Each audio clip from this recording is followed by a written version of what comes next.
This is AJ Suede, the Suede God in the building. The Cabbages Podcast. Get your nutrition up and subscribe to that newsletter.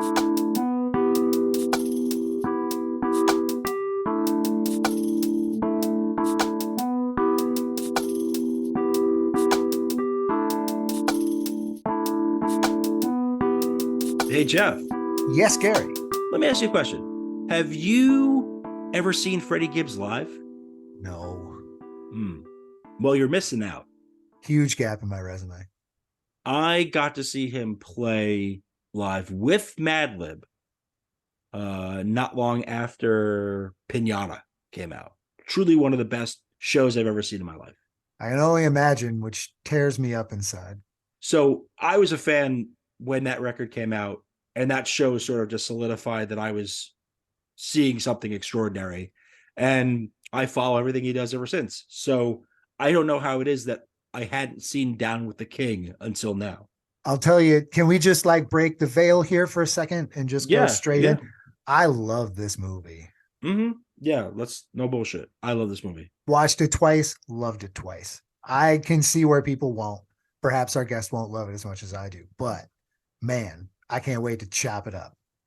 Yeah, we've got a terrific guest. I think it's somebody who I hope is going to have a similar positive reaction to it, maybe for different reasons than us.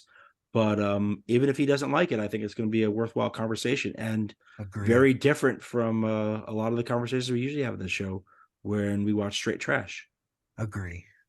So let's get into it. Let's just do it.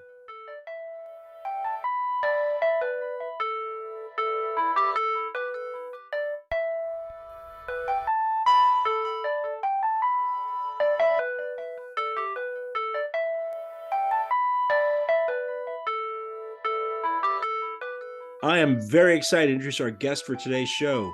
Joining us now is AJ Suede.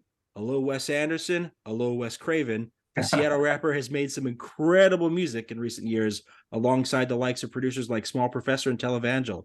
His latest album is called Parthian Shots, available wherever music is streamed or sold.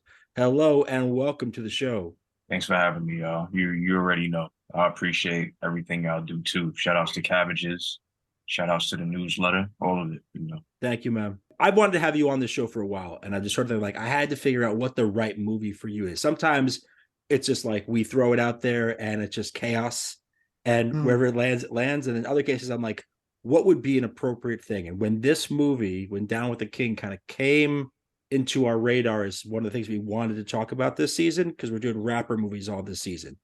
Yeah. Rappers in front of the camera or behind the camera. Oh, that's cool. That's interesting. That's the whole approach. So you could end up with an episode like Curly Castro and talk about Ghost of Mars. Good. Or Blinds Brixton talking about Be Kind Rewind.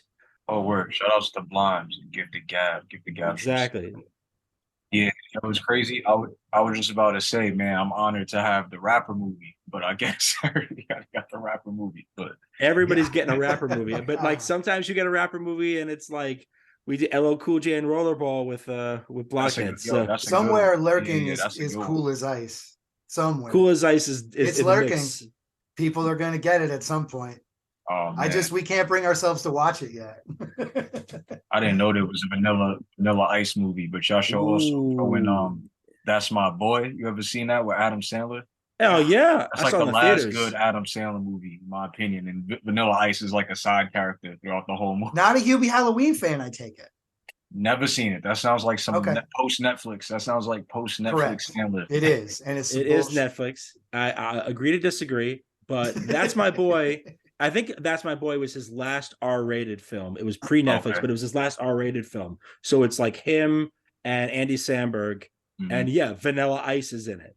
And it's a sequel to Grandma's Boy too, which is like with all the little Easter eggs. Oh, we could do That's My Boy. There's so much little stuff that goes in that. That whole world, characters show up. I mean, obviously, people like Dante. I love that. I mean, I could talk Adam Sandler shit all day. No question. When we started this show, the first season we just talked about Hubie Halloween and Adam Sandler movies. That was basically the approach. And it's come back a couple times, but now we're focused on what we're calling rapper movies, which I think is that we're trying to really show the breadth of that category. This is it probably will remain the most rapper movie we will watch this season. This one specifically? Everything, pretty much everything at stake is based on or around the rap world. Okay. I don't like to say rap game all that I much. mean, I feel like this is probably the Played by a most rapper. realistic depiction of like internal rapper struggles on camera. You know, like just like the side of shit. Mind you, like rapper problems are to scale. You know, somebody at my level isn't dealing with the type of shit that Freddie get. It's like if you ever played like a RPG game, like Final Fantasy VII or something, they scale your enemies with your level. So it's like part of me, if I'm sounding long-winded, it's like some type of my microcosm is kind of equal to Freddie's macrocosm in this movie, and I'm sure a lot of others can feel that way. But it makes me wonder, like, if you don't rap or have like a deep interest in rap, are you even going to enjoy this movie? That's exactly where I was kind of arriving, is that it's like this movie was made for rap heads by, I don't know much about the like crew per se, Yeah. but Freddie Gibbs obviously being a rap head, like one of the king rap heads. So it's just so insider. A lot of when I do the newsletter and the interviews and the conversations I have in the newsletter revolve around process. I talk to artists about process and creativity. And you talk to someone how they work and how they create. And so I'm going to love to get your perspective, kind of having seen the stuff on screen and how that applies to you and your process as an artist. But before we get to all that, I think we have to get on a very basic level. What's your sort of feeling about or impression about Freddie Gibbs in general as an artist? I love Freddie Gibbs. You know, I've been listening to Freddie Gibbs since that freshman cover. That's probably my favorite XXL freshman cover as far as the amount of people on the cover that I love, you know. So like even like before Pinata, like mind you, around the time Pinata dropped, I was all in. But there was like Cold Day in Hell, Babyface Killer, Straight Killer, No Filler, like all of it. I was up on all that shit. Yeah, hundreds. You know, like ESGN was one that like people kind of don't talk too. about That was a big one anymore. I thought that ESGN was just an incredible record when it came out. Yeah, I haven't listened to it in a minute, was great. You got that one song on there with Space Ghost Perk. Around that time, I was super into Raiders Land and adjacent to that shit. So I was running Kush Cloud all day, lay it down. So overall, yeah, definitely fuck with Freddie Gibbs. I'm not gonna pretend that I went as far back. Like I definitely enjoyed everything I heard from Freddie Gibbs, and it definitely for me, it definitely did take Pinata to really open my eyes. I came at that record like knowing who Freddie Gibbs was, but being a big Madlib fan. And I know this can be blasphemy, but it's just like, when the way people talk about Doom, and I love Doom, what Gibbs and Madlib did together is just this extraordinary thing that, like, as much as I enjoy the Mad Villain record, I'll reach for Pinata more than I'll reach for, Mad Villainy these days. I'm more inclined to go for that. I have been yelled at by a room of people for having that particular viewpoint as well. And it was an unpleasant experience because I'm like, we're listening to Bandana right now. Like you're yelling at me about a record you didn't want to hear. I don't understand how you could be wrong. I want to say that overall, I listen to Mad Villain a lot more. But when Pinata dropped at a time where people were still really digesting albums. Like I was listening when Pinata dropped, I was listening to it for months. Months. And I can't really say the same. Like when the first time you hear Mad Villain, obviously you really, kind of depending on that's your intro to this like style of forward thinking rap music or not, you might get lost in that. But for me, it's like I think Mad Villain is always cool to just throw on like in any situation. Pinata is kind of an experience. I feel like Pinata kind of lose it. You need to not need, but Pinata is like a play this from the beginning, play this to the end. Mad Villain's like I could just grab a track wherever. I could just throw a dart on the tracks and listen to it. Yeah, I've never seen Freddie live, so it was really wonderful. His descriptions of smoking weed are so vivid and wonderful. The lines like, like let that motherfucker breathe. Like it's just he's so good. It was so good to see him smoking because he's really good at it. He looks really cool. Like the opening fucking shots are him just being like bop, bop. Like this is when we out in nature, this is what we're gonna do. It's beautiful. We're Yeah, gonna you smoke know, a but fucking blunt. it's like, I don't know, because smoking weed, especially smoking weed, isn't as it was in that era, in that early blog era, that Freddie Gibbs, Wiz Khalifa, Currency, Mm. everybody smoked weed, you know, Yeah. like, and that was like, I think that's the era that influenced me the most. So like, I'm still like a I'm rapper with that that. smokes like a ton of weed. There's a Mhm. lot less now, Yeah. in my Is it? opinion. You know, like there was a moment I where had it was to. like fools was like, we just drinking syrup and we Yeah. hit powder. We're not smoking any weed. And I'm like, man, y'all are fucking crazy, bro. Like, No. I couldn't get into pills rap either. I'm with you. oh yeah, I don't. I always enjoyed the whole one. What they used to call in the blog days cloud rap. I was big Yeah, on Jet Life. Jet Life was definitely a movement for Mm. me. And it's why, like, to this day, like, I really appreciate artists like Larry June. And I appreciate a lot of yeah, those guys who just kind of come at it like they're adults, they're grown ups, and what the drugs that they do it in a grown up way. They do it like adults do. And This I this respect yeah. that. movie Like a glass of deals. wine. Yeah. Like, exactly. Smoking weed like it's glasses of wine. We Or a connoisseurs. very fresh squeezed orange juice and a fucking a really The nice strain. movie Ooh. Yeah, the that's what I'm movie talking about. deals really well with the use of drugs in Yeah. what I assume. I don't exactly know where they are. They're in the Berkshires. They're in the The Berkshires. So they're in Berkshires. Okay, that's what I thought. Okay. Okay, Western so that's Massachusetts. Western crazy. I Mass. was wondering, so I had to try to figure out where it was when she mentioned what's that shit called? The Fisher Cat.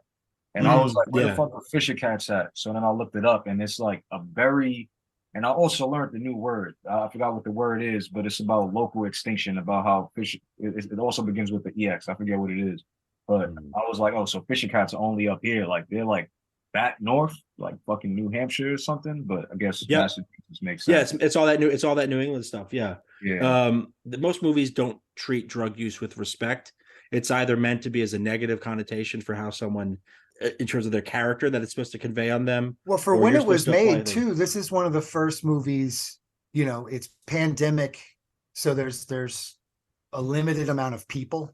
Yeah, it's early COVID in terms of Yeah, its yeah. creation. But So it's early in the legalization process, maybe for Massachusetts. I have to look well, that up, Massachusetts was legal. Massachusetts was legal at that stage because I right. was That's what I'm saying. in Is they were in early in their 2020. I was legalization. going to Massachusetts Yeah. and purchasing coming from New York and going up there and purchasing at dispensaries. Fear of having it everywhere doesn't come into play. I didn't really put that together until about halfway through when they'd all smoked together, and I was like, Yeah.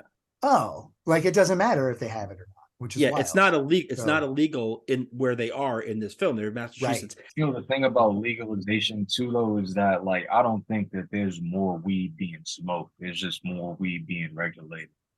Yeah. No, it's just more out in the open. You smell it in the Yeah. street more, so you think it's No, more. but it's funny because there's like these counter arguments. You might see some idiot from the New York Post, the third grade reading level Yep. newspaper of New York, that our teachers told us not to read. They straight up Right, told yeah. us when we were Yeah, kids. don't read Don't that. read the New York Post. Nope. You see these arguments about like how it's legal, like service industry workers aren't, all types of bullshit. And I'm like, hey, listen, man, why you yelling at this cloud in your front yard? Like the amount of weed that's smoked might not have changed at all. It might just be the same exact amount of weed being smoked everywhere. If there is an increase, there's an increase of a few more people being like, oh, well, now that it's not wrong, I'll give it a shot. 100%.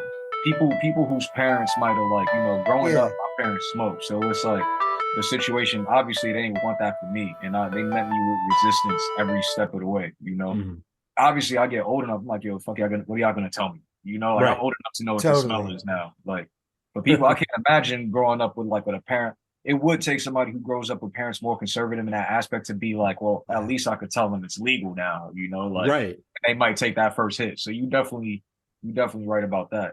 We often smoke on this show. We smoke before this show. We smoke after this show, and we often smoke when we watch the movies. So that's what's up, man. I like that. I like that y'all getting high. So that a lot of times we look at these films through these lenses. So to see a positive depiction on screen is welcome. Is welcome in these scenarios. I want to go back for a second to sort of why I was bringing up Mad Lib specifically, because and it speaks to the specifics of why this movie exists. Because were you aware that this movie existed before we had put this in front of you? Yes, but I also forgot. It was one of those things, like I might have heard about it and it's crazy because when I seen it, I was like, yo, did he shoot this at the exact same time he shot the Crime Pays video? Good question. Good question. I But have an answer for you. It's a different backdrop. Okay, Yeah, so I have I have an answer for you, but it has very much to do with Crime Pays. So it's a very good catch. yeah, so I seen that and I was like, I do remember hearing about that around the time that the Crime Pays video dropped. And that was relatively early in the pandemic. So that's on the same Yeah. timeline, but not enough to know that it actually was a thing, you know? Yeah, so here's the story. And this is I learned this from reading some interviews with both the director Diego Ongaro, who's a French filmmaker who lives in New England. Okay. I think maybe in Massachusetts, but definitely lives in New England somewhere. The Crime Pays video, which I rewatched again before this. I mean, I always go to the half man, half cocaine video because you got that's insane. That video is nuts. Really dumb video. Nuts video. But great album, Bandana. I love that shit. Yeah, Bandana. So we're back to fucking Madlib. That's really where my origins become in this. I'm watching if you watch the Crime Pays video, as you were pointing out, they're in either like a Wyoming or a Montana. There's big mountains, beautiful sky, big country. There's farm animals, zebras, of course, because of the motif. And apparently what happened was that the director of this movie, Diego Ongaro, saw the Crime Pays video and it inspired him to reach out to Freddie Gibbs to do this movie. Huh. Here we go. So it has everything to do with his presence in that space when he's over there being a farmer and leading that farm that inspired him to sort of go into this. And Freddie Gibbs at the time was interested in branching out into a movie, but didn't want to do sort of the expected thing, to do sort of the gangster movie, to do to do what you do in your videos, or to do his aerobic. And I think because of the choices that he's made in his music videos around Bandana, and certainly since on Soul Separately, like the videos for that one too, he makes all these creative choices. He works with interesting directors and he works with interesting premises. He didn't want to just make this is my version of State Property, this is my version of Belly. He wanted to do something. This is my movie. Avant-garde. He wanted to do something avant-garde, and this was presented to him. So it has everything to do with Crime Pays. It has everything to do with the work with Madlib. That's how you get to the stage where we're talking about this movie. That is cool. I think I noticed that off rip, but I was like, these backdrops are different. So it is interesting you say Montana, because from what I understand, that's going to be the name of the third Gibbs and Madlib probably. I think you're right. Yeah. I think you're right. That's a wild connection, but like one that makes total sense because, the way that Gibbs uses his art is, to me, he does it in an inspirational sense. That aside, this movie, can I ask the big question? I mean, yeah, go ahead. Let's get into it. I gotta know what question. How did we feel about Freddie Gibbs' performance in this film? That's the big question, right? Because it's the one that, like, whenever I talk to people about it, I'd sent this recommendation out to a few different friends. Okay. I was like, do you remember when that Freddie Gibbs movie came out and we all collectively just kind of didn't see it? You should see it. I was like wildly impressed. I love people who situated this shit. They dropped the ball on advertising. I know we don't ever want to have to like pay to get our content out there. That's not like a good look on the indie thing. But movie wise, like you got a recognizable face doing what they do. Like they should have pushed a little harder. Cause like in the whole thing of this endless stream of shit we getting bombarded with all day, I missed it because it didn't stay in my face long enough. You know what I'm saying? Maybe. I don't know at the time. I don't remember. This came out in 2021. Yeah. There weren't many movies coming out and people weren't going out. There were people out. I'm an idiot and I was out. But like people weren't out. I was outside. I wasn't going to no fucking movies though. It took a not at all. Was it in theaters though? I feel like this got I think the film festival written all I think that's the issue, is that there weren't film festivals. They just put this out because it was time to do it. Like the movie was done and they put it out when it was done, it feels like. I think this was Cannes 2021 in terms of its debut. And I don't know if Cannes actually did in person or if it was a virtual festival that year. So I don't know for certain on that. I believe it was probably, we are tending now when we talk about it is very past tense with this thing that we are doing. And it's a little wild to think that like, oh, 2021, everything just turned back on. That's the way history will remember it. But it did not. No. And then There I think were, there like, was very few events happening still.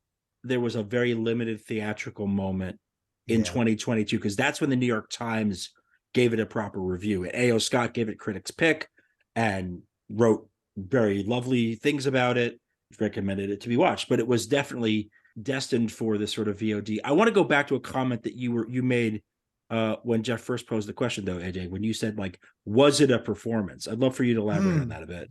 Yeah, I feel like for them to just say, hey, you're just going to be you, react. It makes me think of those situations like a Curb Your Enthusiasm or like a Always Sunny, where there's kind of like a limited scripting. You know, like we're gonna give you the that's I believe that's true of the film, how you would right? handle, like how you would handle it. It doesn't seem like there's only one or two times that I felt like he was acting. And I'm not really, I get super immersed in shows, right? I get super like to the point that I forget that people act. And it's always like either like my sister or my girl or like somebody else that's like pointing out like or joking on somebody's acting. So I start getting a little bit more conscious about it. But one of the times that I was like, all right, he seems like it's not as effortless as when he was asking the guy if he could help him on the farm.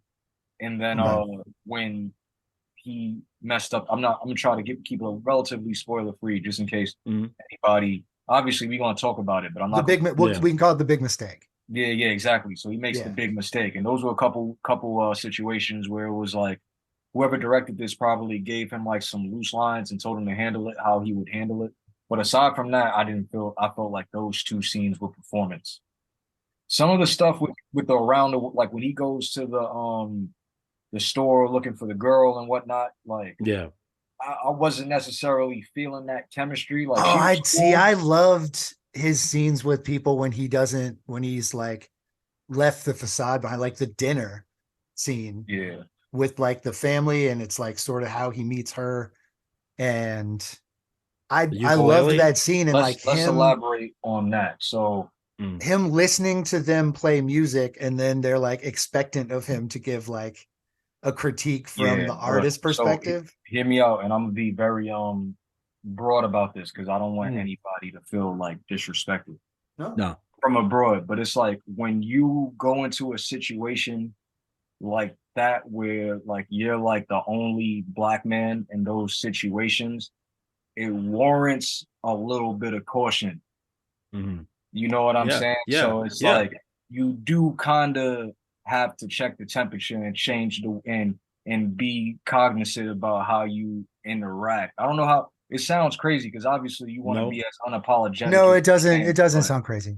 I get what you're saying. Absolutely. Yeah. So it was like there were certain things like situation. I feel like I might have necessarily been in situations like that. You know, just dealing with like interracial relationships from time to time, or just always having diverse friend groups where it's like, you know, you're walking into a room potentially about to be perceived, especially like, it's funny, you tell people you rap. Mind you, I'm not no Freddie Gibbs. Like, there's usually a barrage of questions that come from people not like related into that. So it's like, I feel like in a way that I was sensing some like, you know, there's a tiny bit of discomfort in the place, but I'm still open to all of this conversation and all of this stuff. I'm going to go from talking mode to listening mode and be a little bit more reactive. So that's kind of how I was seeing it. I could be dead wrong, but I feel I mean, differing opinions on art are like what we do it for, right? Yeah. I'm gonna be honest with, and I can't watch it with that perspective. I totally understand. No, I'm not even asking you to. It's just of course, that's what I'm saying. Like that's something, that's why we bring people in and talk about this stuff. Yeah, even when it's bad art, it makes for a good combo. Not knowing anything about this movie beyond its basic premise coming in, when you get to those scenes, whatever your perceptions of race from experience in life, you see it in those moments. So you're like, you basically see that moment, like that moment where they're playing, where they're around the table and she's playing a ukulele or guitar or whatever she's playing, expecting some sort of feedback. You sort of wonder what is going through the head of this person. What is going through the head of this person? And like what you've just raised is very important. Is like there's a sense of maybe I need to tread lightly here. maybe I need to be wary that this situation could turn at some point, and I may think I know I have some sort of comfort with these people, but actually I might not if they take offense and suddenly things change. Like when the big mistake happens in this film, and then there's tension, like you start to worry the worst. You start to worry. But that's what it's like, because that's a good example. Because there's every once in a while, it's like, yo, whether it's the workforce or some of the situations we describe, we keep it.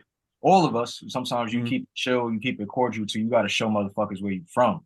Yeah, like, and that's like one of those types of situations. And it's like, oh yeah, you thought like, just because I got expansive vocabulary and I'm very that I won't like, if I feel, but that's I feel like that's a way more.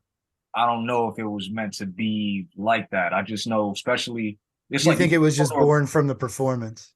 Yeah, but it's also like you got to understand Fair like enough. somebody like that who's from where he's from. He's from Gary, Indiana, and he's got to travel a lot of different places. So I'm sure there was parts of his career in the early stages where he was meeting all types of people he wasn't used to, and his natural reaction might be to react and converse with people the way that he would to people in Gary. I read it as essentially he's just good at making friends. No, but he's had to do it everywhere. Exactly. So I think he's fine with these people. That's a well-traveled motherfucker, that you could a perspective having human. You keep it generally like me. I don't ever want to feel like I gotta do something different in different crowds. I think over time you find that good neutral, that that good evenness that you could bring to any crowd, and it's a little bit it's all the same, know. So like if I go to like a job or anything, I don't gotta be fucking do a 180 or anything like that. You know what I'm saying? And I think that's something that you could tell this is somebody. Mind you, if I'm rambling, you gotta let me know. No, this is what we're doing. Yeah, he's more so open to see the farmer dude and be like, yo, I fuck with this guy. Like we smoke weed. Let me help you on the farm. Yeah. And that farmer dude reminds me of this old white dude I used to work with at the barbecue spot, who was like some hair metal band back in the 80s, some like local shit. It doesn't seem like they were really too ambitious or whatever, but he was always freestyling in the back of house, and he had his little freestyles and smoked weed with us. And I'm like, yeah, this dude, this dynamic kind of reminds me of the kind of coworker dynamic I had with dude prior. That was my pre-pandemic job. That shit, the doors closed definitely. When you make friends at work, those friends, if you keep them, you have the biggest arguments with. I still got a group most of your time acting like somebody else, and then you get off work and real frustrated ass you comes out, and then everything is different. But being a cook, so I cook part-time. Person, more about them. It's crazy. But the thing is, I cook part-time, so that shit will happen on the line. Oh yeah. Oh, absolutely. Like the whole cook atmosphere. I don't know if you ever dabbled. It's like a lot of times you're gonna deal with those issues before we even clock out, just because we like the quarters are so like close. So that's another challenge. And if you don't like a specific little thing someone does, like fucks with the efficiency. Oh yeah. Then the whole operation is out. So you have to hold that grudge forever if they don't change. But I know that feeling for sure. Because it's like coworker friends are like the type of shit where it's like normally if I would have seen you in the street or if I would have met you under any circumstances, I wouldn't realize how much common ground we might have had. I think a lot of the tension of this movie comes from the fact that we all expect a giant happening. We expect something absolutely insane to erupt. And what ends up happening is that, everyone seems to be going through a tough time at the same time, and they snap at each other. You know what I'm saying? I felt like from the jump, I seen that it was going to be a slower pace. It's a very slow. I had to watch it in halves. As much as with what I do with Cabbages and how much I love to focus my attention and my gaze on independent artists. Yeah. The opposite is true for me with film for the most part. I spent a period of time in my 20s where I cared very much about very slow-paced indie cinema. Yeah. And at this stage of my life, I just want to see I want to see someone make me laugh. I want to see an action thing. I want to see a spectacle. I want to have a good time. I'm trying to escape but I used to really appreciate the sort of slow paced stuff. So like when I started watching this, and I caught on pretty quickly, I said, okay, so this is the premise, and now we're sort of in this Gus Van Sant type situation. That now we are in this very slow pace, and that's when at Harmony Korine, a la Gummo, or really Julian Donkey Boy, you know, the sort of like that specific there is no period no of like indie gripping dramas that, like, you know, not a whole fuck of a lot happens. I saw a lot of movies where I went to the theater and it was presented and not a lot happened. You go see, like, what was it? I think it was Jerry was the one where they're basically, it's like Matt Damon and I forget who else, maybe Casey Affleck. They're just out in the desert for basically 90 minutes. That's the movie. Yeah, that's like there's stuff like that. So I'm like, I'm sort like, of that sounds like that movie Phone Booth when he's just in the phone booth. 100%. Where like not a whole lot happens, and the tension relies specifically in this movie anyway. The tension sort of lies in the fact that like you just don't know what's going to happen to these people because their lives are like very realistic. The tension, it is wild amounts of realism in this. The tension comes from what you bring to the film. Yeah. Is like, what is your experience? And that's part of why I think Freddie Gibbs' performance, whether you want to call it a performance or not, comes from lived experience. So going back to a point you were making, AJ, is that there's definitely that goes into it, because I've watched a lot of movies, especially this season, we watch a lot of movies where there are rappers who are rapping, who are performing and not in non-rapper capacities, and they're on camera, and they're either in one mode for a lot of the film or aren't able to really break out of sort of maybe what their public persona is. And Freddie Gibbs has the benefit of this film of being able to say, like, you're playing a character who is in a way maybe a version of yourself, maybe an even more commercially successful version if you had signed certain deals and blown up or something, this might be your life. Is that it's crazy that this is the first one, because it's like the other shit that he's been in, like Bust Down. I don't know if you've seen Bust Down. I have not. No. I feel like that's just a whole. I feel like he's not even really acting in that either, because he has a good sense of humor. So I feel like they just be like, yo, lean on all that funny Twitter kind of shit. Like, exactly. Attack it like you will be attacking a bunch of tweets. He's just a generally performative dude. And that sort of plays into what they use him for. It makes perfect sense. I think that he can actually be a successful actor. It's not like mid-90s, we had a whole wave where it was like rappers were doing movies. Method Man's still like the most active. Yeah, you got absolutely. Busta Rhymes. I don't really can't. That's just like, I love Busta, but I can't really say I ever seen a movie from him that was like. He's on our list. Like I have movies that we could do that he plays a prominent role like in. Halloween, H2O. Yeah, but there's also other things. Like, he did a lot of smaller films. H2O. I don't think I could have that. I don't know, but Gary's not a horror guy.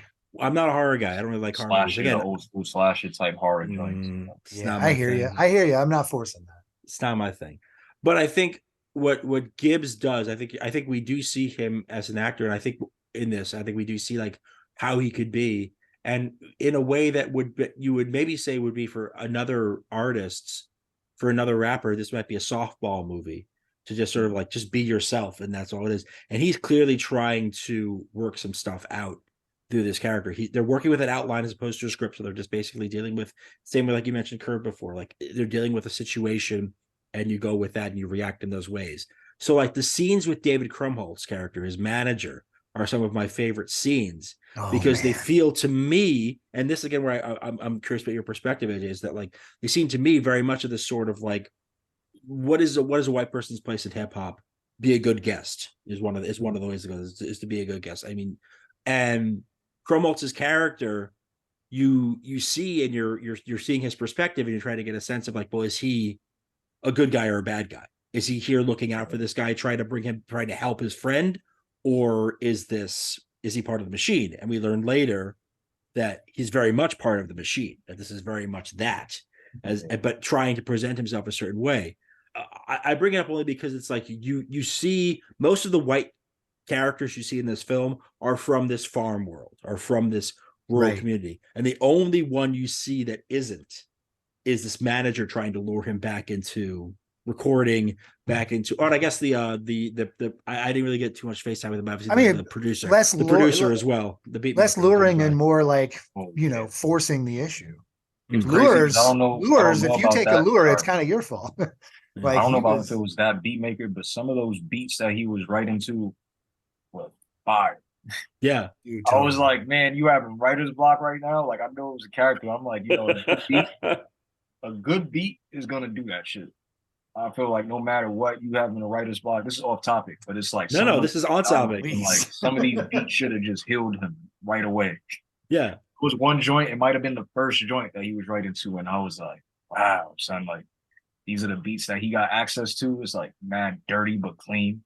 She's a hella clean but I dirty. think I bet he does have a stable of that shit at all times too, which is crazy. I'm saying he has to. He has to.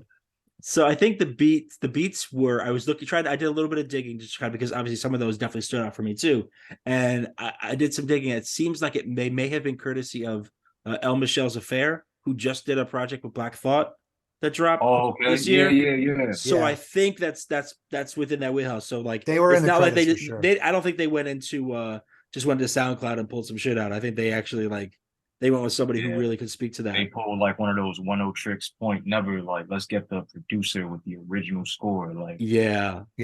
fire. And so those scenes where he's writing, that's one of the things I've been wanting to talk to you about basically since I watched this film, a few days ago. So like the writer's block part certainly it factors into it, but just the nature of writing. What were those scenes like for you as an artist, seeing that depicted on screen? Did you feel like that was accurate to experience? Was that relatable? Yeah, there was a lot of things that were really relatable. I think one thing about it though is like, so the manager was just doing his job. Mm-hmm. Right. It's not personal. Like in a way, I do appreciate how he was staying on Freddie about being motivating him, but there was a couple times he disrespected the boundary. Yeah. You can't fight the right. I just made that up. Mm-hmm. You can't fight It's the true. right, the WRITE. Like you gotta, and I think he was going about it the right way and just trying to disconnect for a little while and like take himself out of his comfort zone. And it was cool though, because it would show that every time he did something different from what his usual routine was, it started getting easier and easier for him to write. So it's like somebody like me who drops a little bit more than like the average person in our field.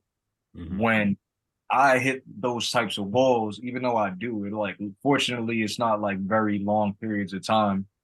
You just gotta live, yo. You just you can't fight that right. You can't like even if it comes down to like picking a title for a project or you gotta wait for shit to come to you. You can't like you're gonna regret it in the end.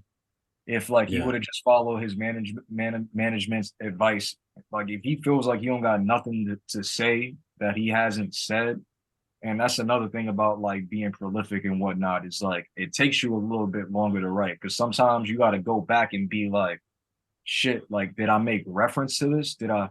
So like it leads to me sometimes wanting to like increase my language or take in new types of movies that I might not have watched or like, which I think was the point of going. It was like the point of going to that place, right? Yeah. It's like I want to feel a different sort of inspiration than just like standing over the streets and going and performing. Well, I need new experiences. Different when it comes to the recording process, though. It's like different places, recording wise, are gonna give you different results depending on how much you immerse yourself in that place. Because it's like type of shit I record in New York, where there's a million things going on out the window, and I'm like kind of like fighting with like a bus honking a horn and having a good time outside. I feel like, as far as listening to shit that hasn't dropped yet, the shit that I recorded in New York over the last year or so, is that compared to like the way I'm rapping in Seattle, where I got the space to think and be laid back, like even the content of writing in Seattle is going to be a little bit more introspective because we got that space to breathe and we got that good air.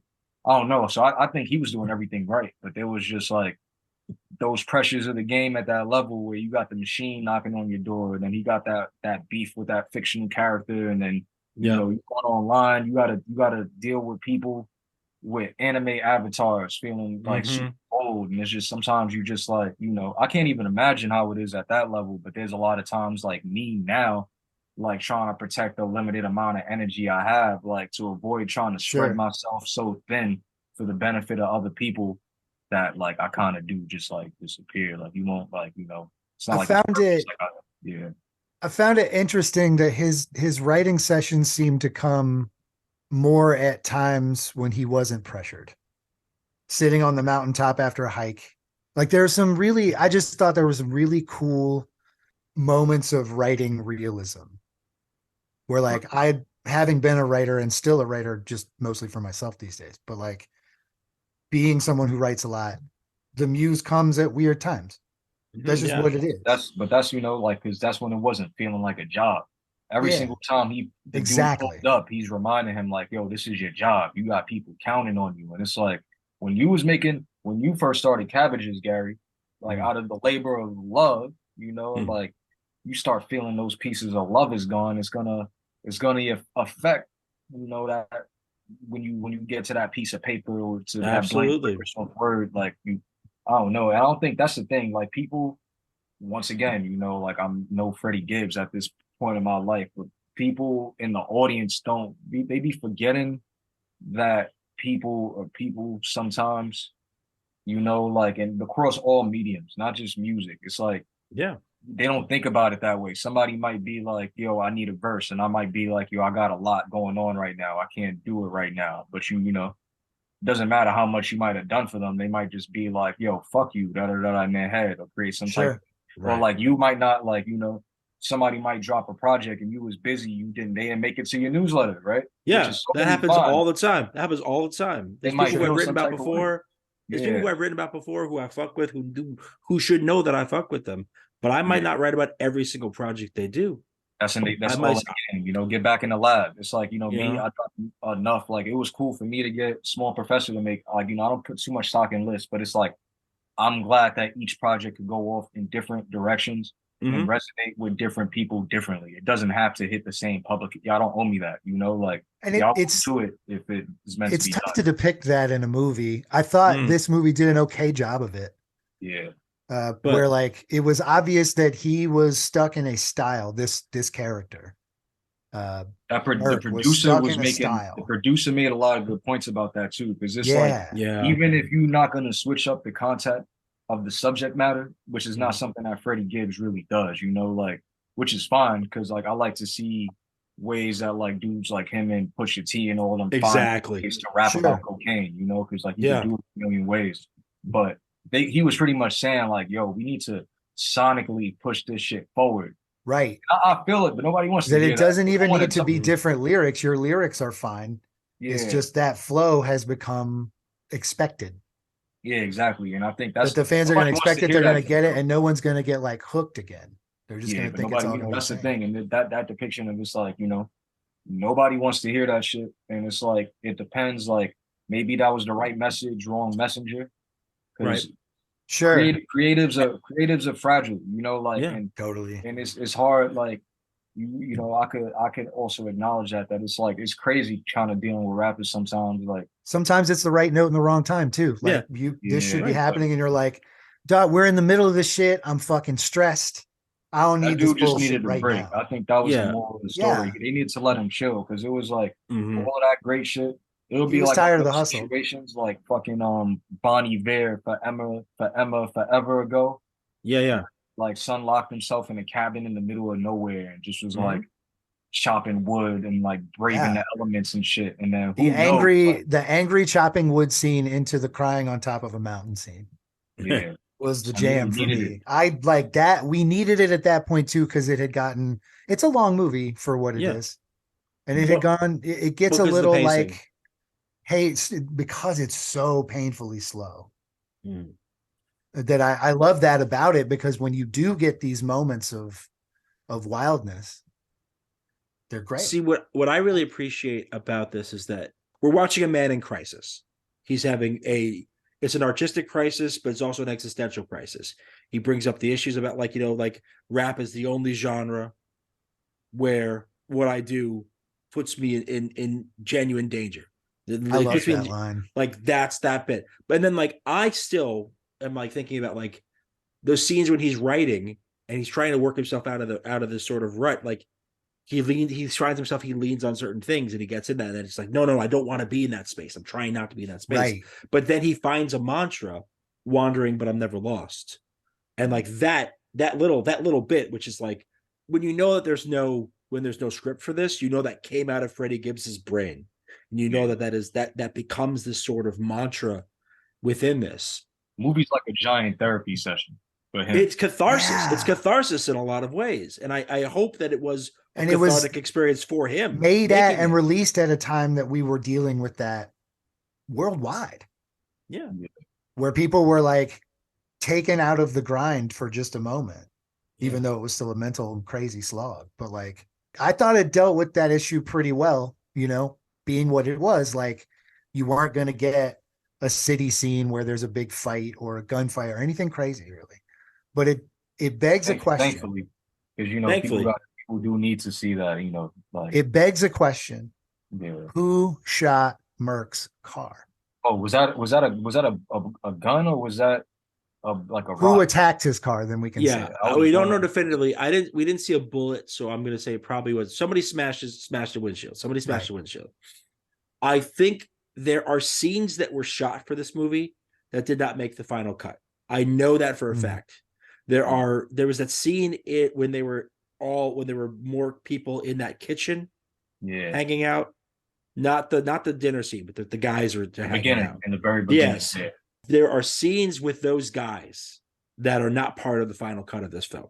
Okay, so I have a funny feeling that there's stuff that was shot that is what's it called, ex-boyfriend or something like that. Exactly. Has to be, you know, So there's something about that maybe was cut because it was decided. Can I give you a conspiracy theory? Oh God. Okay, here we go. His manager attacked his car. I thought that for a second to get fear into him from being there, because if he could get him back to the city and get him back in the grind and get him back in the studio on like paid time, he would get a record. But you know, I thought about that for a second when it happened, but then in my head I was like, that would be hella stupid because his character is supposed to be from Chicago. He had just been choked out. But there was a lot of emotion there, is all I'm saying. Somebody from the South Side, that too, you know, from the revenge perspective. But it's like somebody who's supposed to be from those parts of Chicago ain't worried about some shit hitting their windshield. You know, like I'm pretty sure. So I feel you on was that. Like, no, but I was like, I was thinking the exact same thing that you. It was a scare tactic from whoever it was. It was a scare tactic. Yeah, I think they were just scaring the wrong nigga though, because I feel like at that point it's like I'm gonna stay here even harder now. I'm gonna stay here. Exactly. I'm not going y'all trying nowhere. to run me off my I think that's the type of mentality that somebody from that environment might have about a situation like that. I'm with you. Trying to, you know, like. And to be fair, he does stay his ass right there. He doesn't care. He's like, I'm staying right here. I'm not going nowhere. And it's beautiful out here with the snow and shit. It's awesome. And you know, the thing is, my bad for cutting you off, Gary, because I know you about to get to it, is that like when people who come from certain areas go to these places that are vastly different, local people, I see parallels when I first left the East Coast to go to Seattle, because people who grow up there don't understand why there's so many transplants coming here now. It's like, why do you even want to be here? Like, you know, like I've been here my whole life, and it's like, listen, like I'm from all those places that you wanted to go. I just want some fucking quiet. You know, I think there's a parallel there, you know, so. Totally. The director decides not to make the easy choice.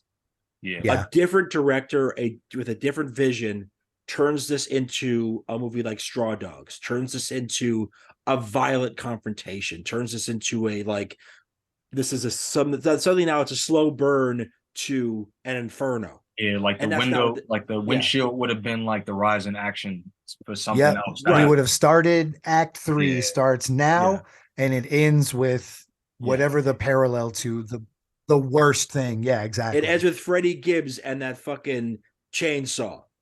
That's what it ends with in someone else's mind. Instead, this movie ends in a so much more brilliant way, in a more subtle way, with a metaphor. With the skunk.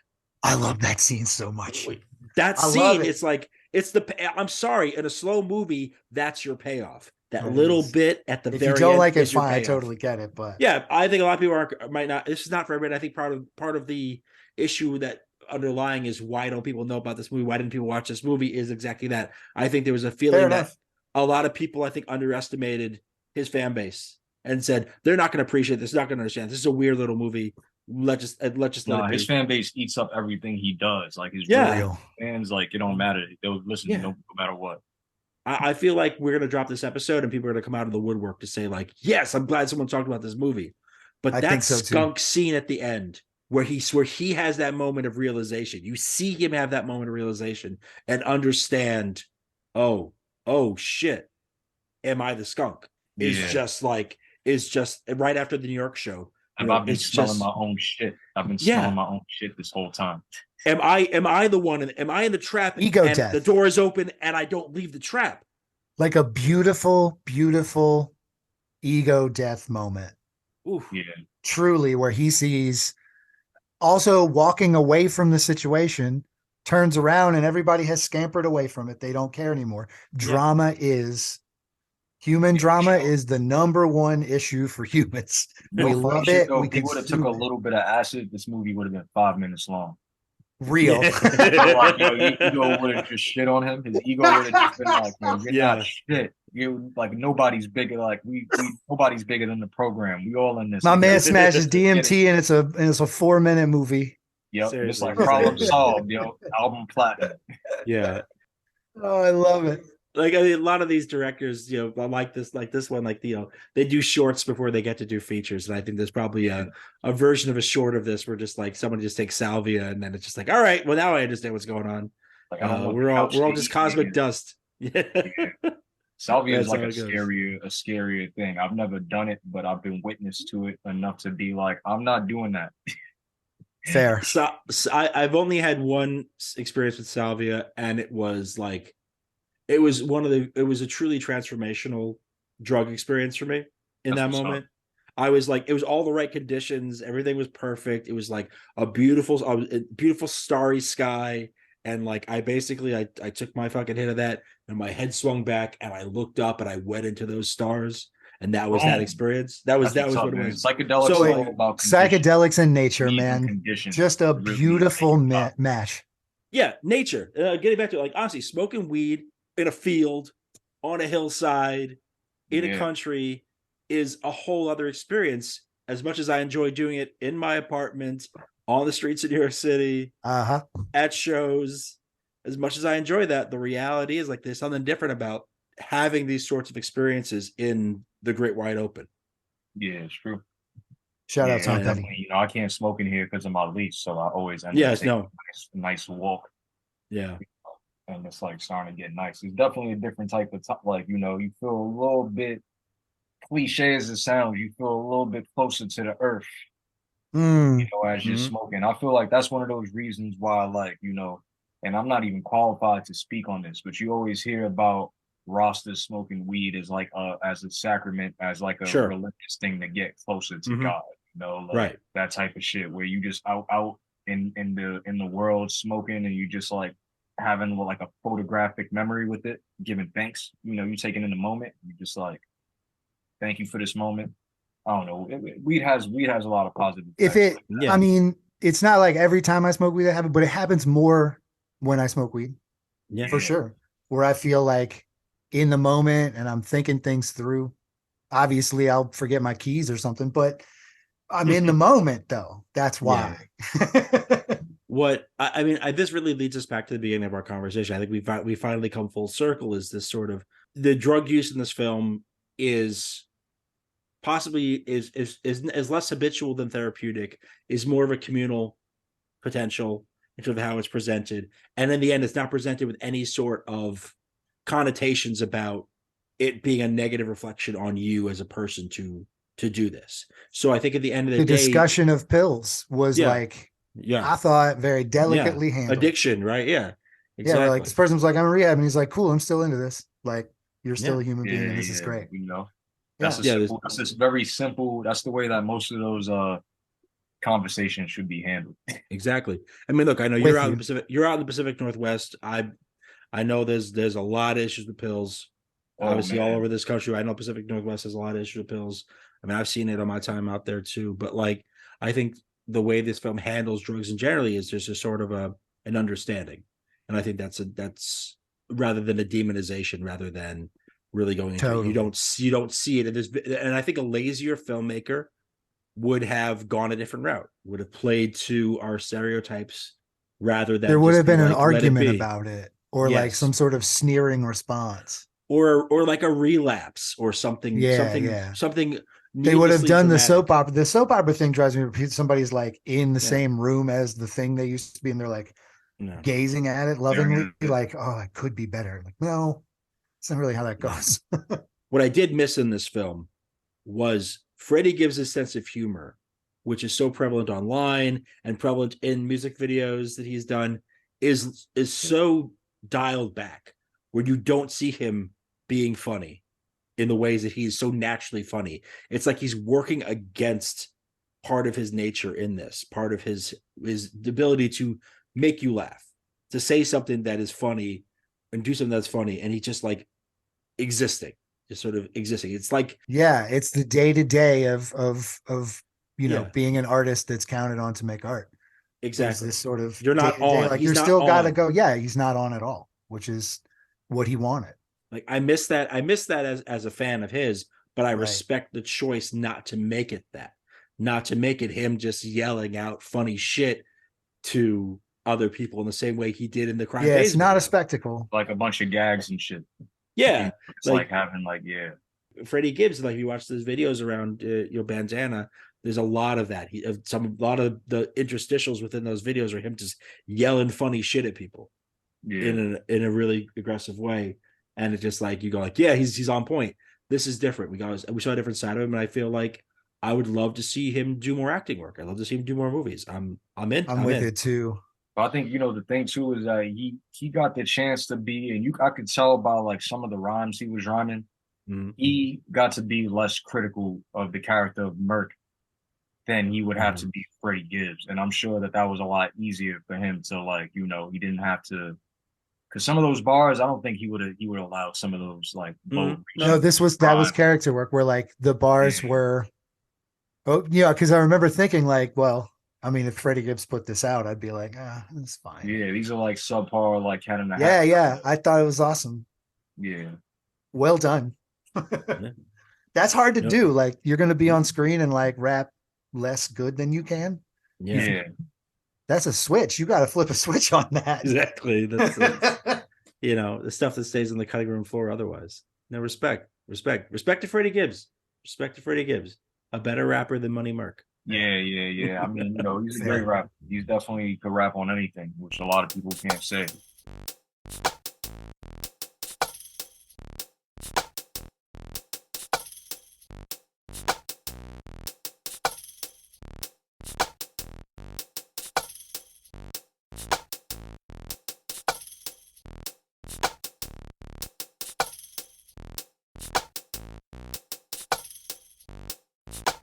Gary.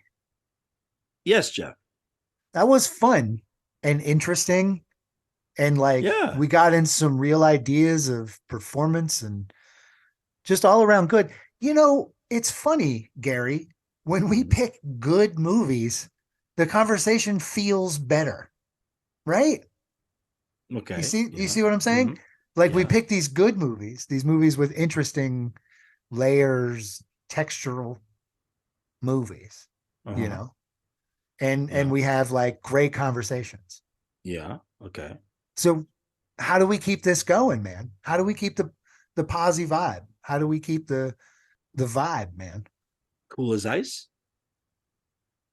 Cool as ice. It's the Cabbages Podcast Network.